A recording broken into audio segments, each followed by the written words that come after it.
Assalamualaikum warahmatullahi wabarakatuh. Halo teman-teman, perkenalkan nama saya Dwi Rahmadani dari kelas 11 Tegajatuh. Di video kali ini saya akan menjelaskan mengenai pengenalan virtual machine dan VirtualBox, networking VirtualBox, dan Linux Channel. Di sisi kiri merupakan gambaran arsitektur tanpa virtual machine, sedangkan di sisi kanan merupakan gambaran arsitektur menggunakan virtual machine.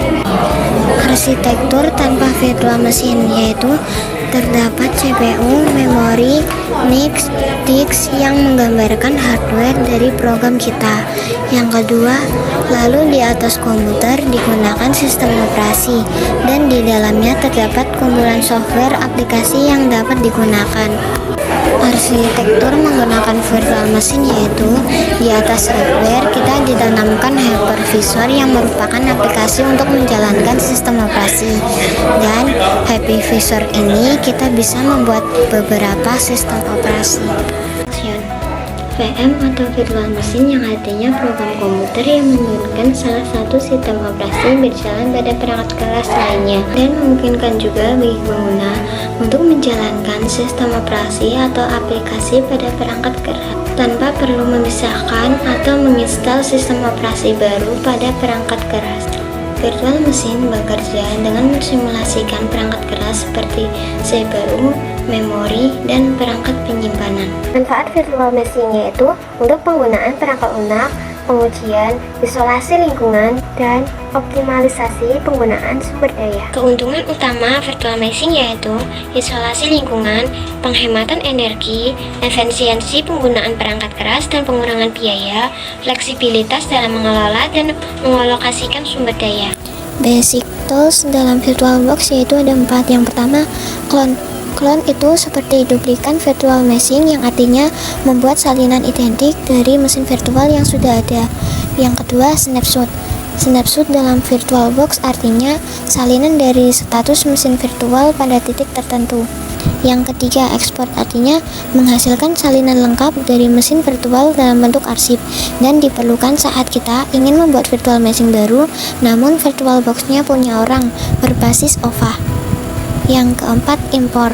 Import artinya mengambil mesin virtual dari file arsip menggunakannya yaitu dengan menginput hasil ekspor dari orang dan memberikannya ke orang lain.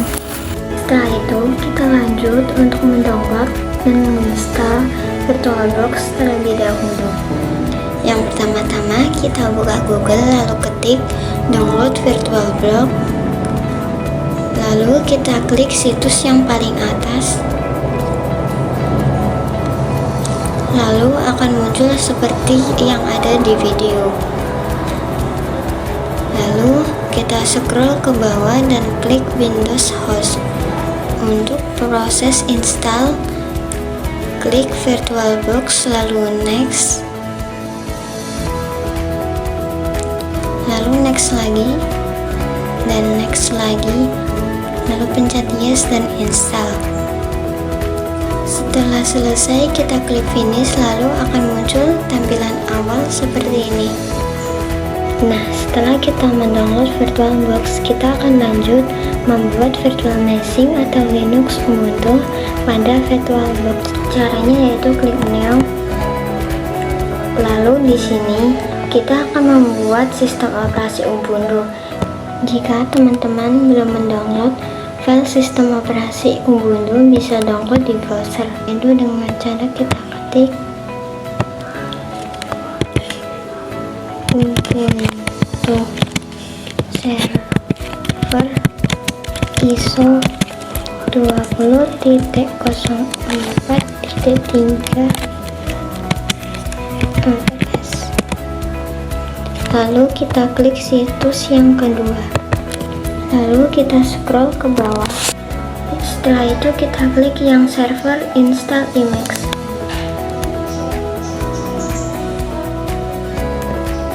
Kita tunggu sampai downloadan selesai. Di sini saya akan membuat Ubuntu dalam VirtualBox yaitu dengan cara klik new, isi namanya dengan Ubuntu, maka tipe atau versinya akan otomatis menjadi 64 bit. Lalu Memori atau RAM-nya kita ubah menjadi 1024. Hard disk-nya kita ubah menjadi 10 GB. Jika sudah semua, kita klik selesai.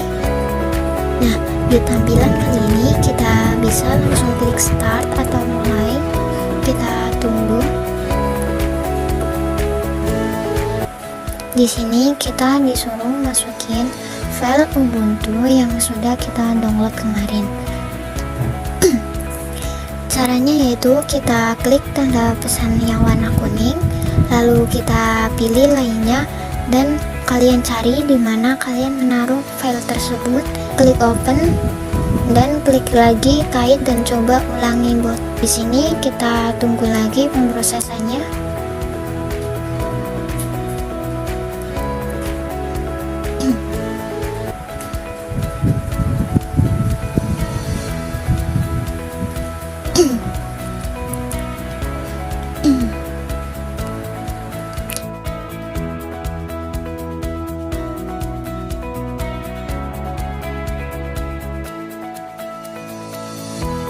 Di sini kita akan disuruh memilih bahasa. Terserah mau bahasa apa. Di sini saya akan menggunakan bahasa Inggris. Lalu klik enter, klik yang continue without updating. Kita klik yang done, klik continue. Kita klik done lagi, dan done lagi. Di sini kita tap aja terus sampai ke bawah, sampai ke tulisan done dan kita enter. Kita klik done lagi. Di sini kita tap ke bawah terus kita klik yang continue. Nah, kali ini kita disuruh memasukkan username, dan password. Untuk username dan username password itu terserah kalian mau isi apa. Di sini saya akan menggunakan username akademi sekolah. Dan server name-nya kita isi dengan tulisan Ubuntu. Username-nya saya menggunakan kata sekolahan. Dan selanjutnya kalian isi password kalian masing-masing dan masukkan lagi passwordnya. Lalu kita klik done, lalu enter. Dan di sini kita klik spasi, lalu kita klik done, enter. Selanjutnya kita tap ke bawah sampai ke tulisan done dan klik enter. Di sini bisa kalian tunggu sampai pemrosesannya selesai. Untuk mempersingkat waktu, saya skip pemrosesannya karena membutuhkan waktu yang cukup lama. Nah, semisal kalian mengalami masalah seperti ini, kalian tap ke bawah sampai yang tulisan close report, lalu enter. Tap ke bawah sampai ke tulisan reboot now, lalu klik enter. Dan tunggu sampai pemrosesannya selesai. Di sini saya akan sedikit memotong video pemrosesannya karena menghabiskan waktu yang cukup lama. Nah, selanjutnya kita disuruh login. Kita masukkan username dan password kita yang sudah diisi di awal. Lalu kita klik enter. Untuk membersihkan layar supaya rapi, kita ketik perintah clear lalu enter. Di sini kita ketik perintah logout lalu enter. Kita login ulang, masukkan username dan password kita lagi, lalu kita klik enter. Nah, ini sudah selesai ya, tinggal kita save. Cara untuk melakukan save file power off yaitu dengan cara kita klik yang tanda silang. Nah, di sini kan ada 3 pilihan. Yang pilihan pertama itu adalah simpan keadaan mesin. Itu dapat dikatakan seperti dimana kita memilihnya, dia akan menyimpan dalam keadaan status seperti pada layar. Nah, di sini kan ada 3 pilihan. Yang pertama itu adalah simpan keadaan mesin. Itu seperti dimana kita memilihnya, dia akan menyimpan dan dalam keadaan status seperti pada layar virtual machine.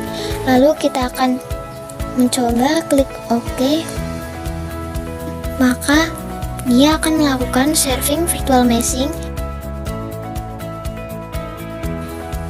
Nah, yang pilihan yang kedua yaitu caranya kita klik start lagi, kita ke tampilan yang sebelumnya. Nah, yang kedua yaitu kirim sinyal shutdown. Seperti bisa dikatakan kita melakukan shutdown di Windows, namun ini kita melakukannya di Linux. Nah, di sini kita akan mencoba klik OK, maka dia akan langsung melakukan reboot. Jadi ada proses melakukan reboot dan statusnya menjadi power off. Di sini saya akan mencoba yang nomor 3 yaitu mematikan mesin. Itu bisa dikatakan seperti dia prosesnya tidak ada status shutdown, tapi langsung mati dan statusnya power off. Di sini saya akan mencoba klik OK. Di sini tulisannya yaitu power off. Selanjutnya kita akan melakukan clone. Clone berfungsi untuk memperbanyak virtual machine kita. Jadi kita akan mempraktikkan clone pada Ubuntu yang udah kita buat. Caranya yaitu kita klik 2 kali lalu pilih clone. Selanjutnya kita ubah namanya menjadi Ubuntu 1 atau terserah kalian. Di sini saya mengubahnya menjadi Ubuntu 2. Lalu pilih lanjut, klik enter, klik selesai, lalu kita tunggu. Nah, Ubuntu yang tadi kita tambahkan sudah muncul. Lalu kita klik start, kita tunggu lagi.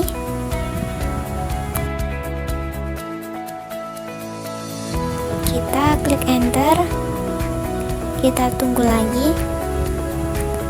Lalu di sini kita disuruh memasukkan username dan password yang di awal tadi, lalu klik enter. Secara sederhana, snapshot itu sama dengan menandai status kita yang saat ini. Misalnya saat ini kita melakukan perubahan pada virtual machine kita, namun ternyata error, maka bisa dengan mudah kita kembalikan statusnya pada tanda yang sebelumnya atau sebelum melakukan perubahan. Di sini kita akan melakukan snapshot. Caranya yaitu klik titik 3, klik snapshot, klik ambil, dan nama ini kita ganti menjadi default state. Lalu klik OK. Habis ini kita klik start, lalu kita tunggu prosesnya. Nah, sekarang untuk melakukan snapshot, kita akan mencoba menambahkan sesuatu seolah-olah akan merubah status kita.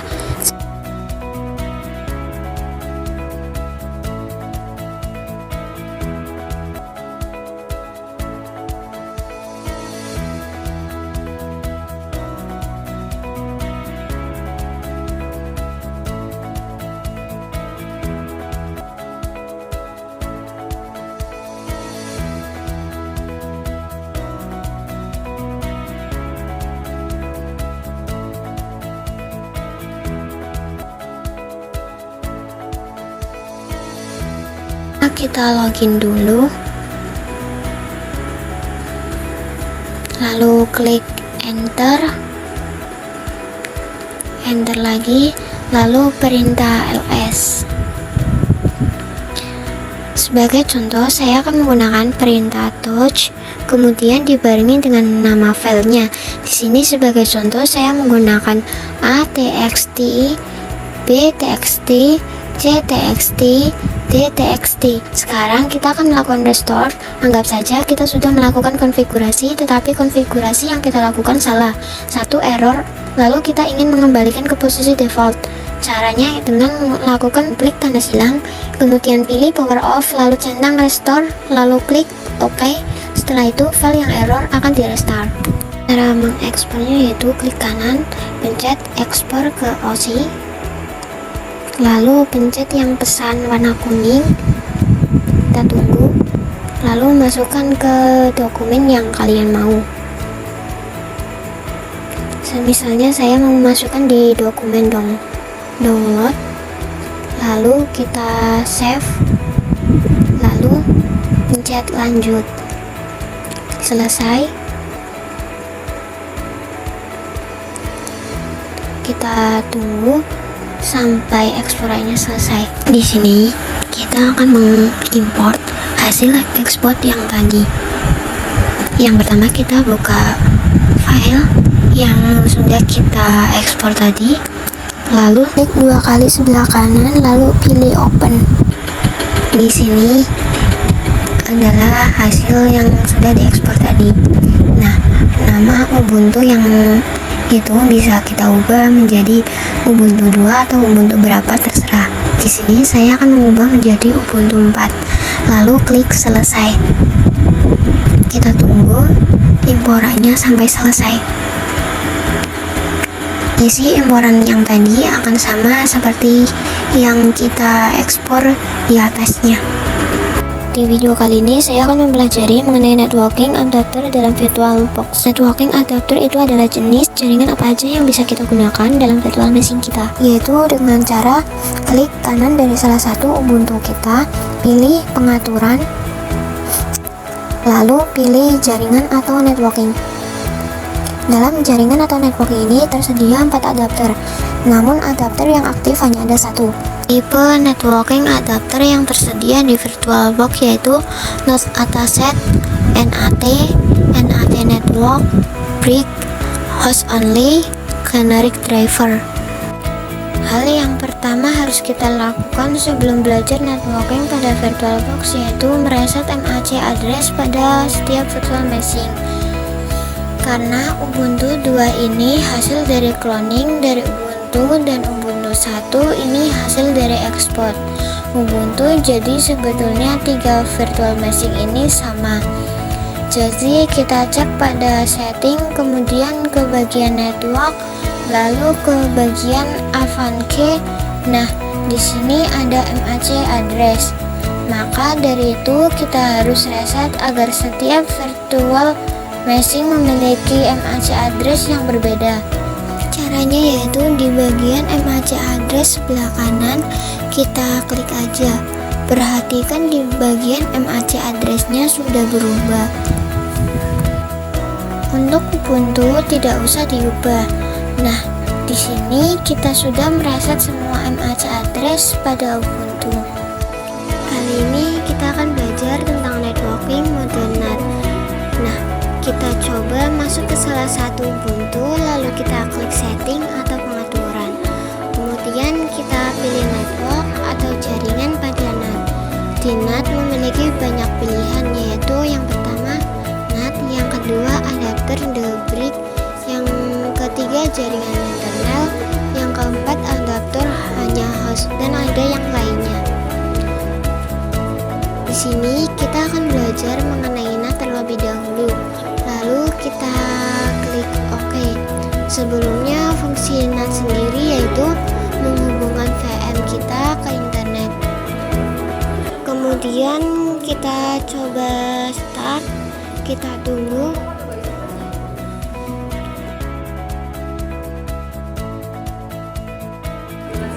Lalu kita tap ke bawah, klik enter, lalu klik enter lagi. Lalu kita tunggu.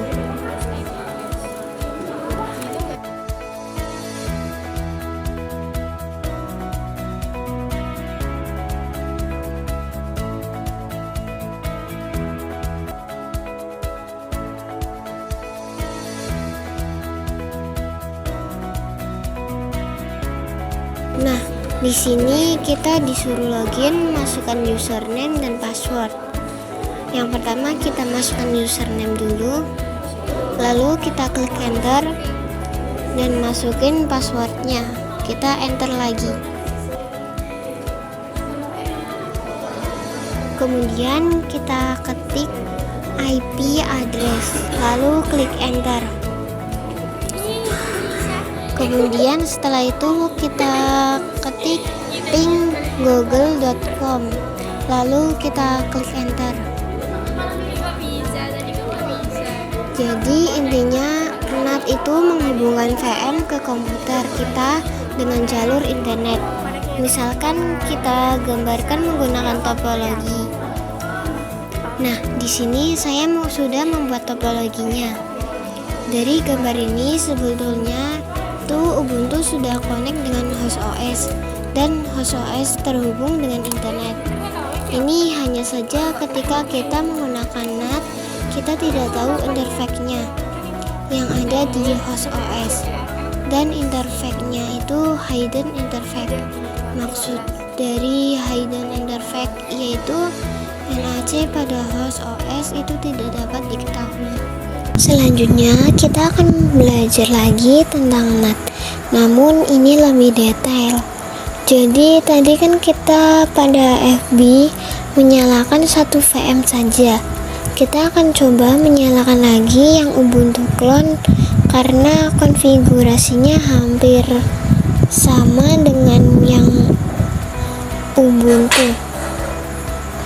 Kita akan coba cek IP address pada VM-nya masing-masing, yaitu semisal kita cek di Google itu juga sebenarnya bisa connect ke internet, tetapi Ubuntu dan Ubuntu Clone itu bisa saling terhubung.